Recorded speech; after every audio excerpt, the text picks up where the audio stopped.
5 situations where you should stay silent. Number 1. It is when your judgment is clouded. The first case when you should not speak up is when you are having trouble thinking. This can be for many reasons. Maybe you are tired, under the influence, or full of anger or anxiety.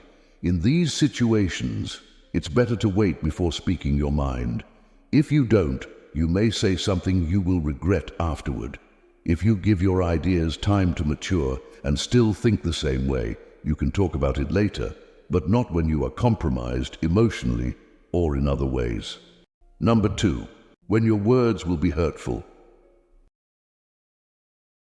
The second situation in which you should refrain from speaking up is when your dishes are more likely to be painful beyond being applicable. Sure, there are situations when others need to hear the truth, harsh as it may be, but these situations are rarer than we think to consider whether the words you want to speak are going to be useful or if you are acting to hurt the other person. Number 3. When your opinion doesn't matter. The following situation when you should not speak up is when your statement is irrelevant. It's never easy to admit and accept it. However, it's essential even if your ego doesn't agree, when you don't know enough about a situation, when other people are experts, or when your opinion has no impact on others. It's often better to stay silent because it's the wisest thing to do.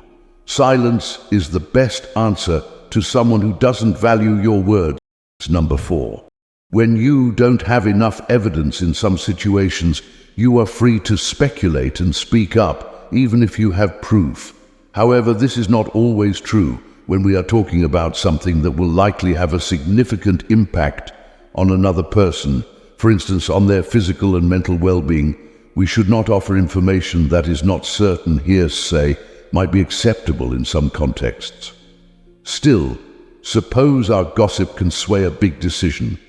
In that case, it's best not to speak. Say, for instance, that a person is considering whether to use a medication that might help them.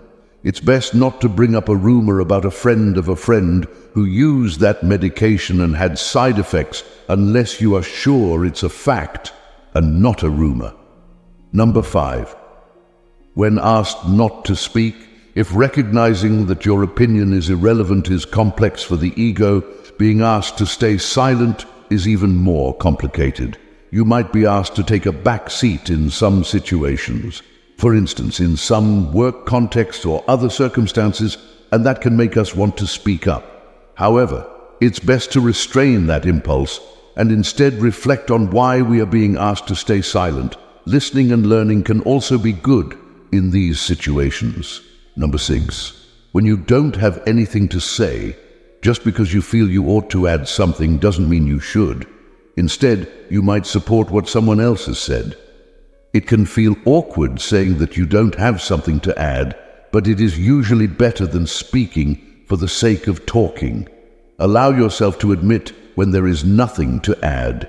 Be careful with your words. Once they are told, they can only be forgiven, not forgotten. We hope you like this videos.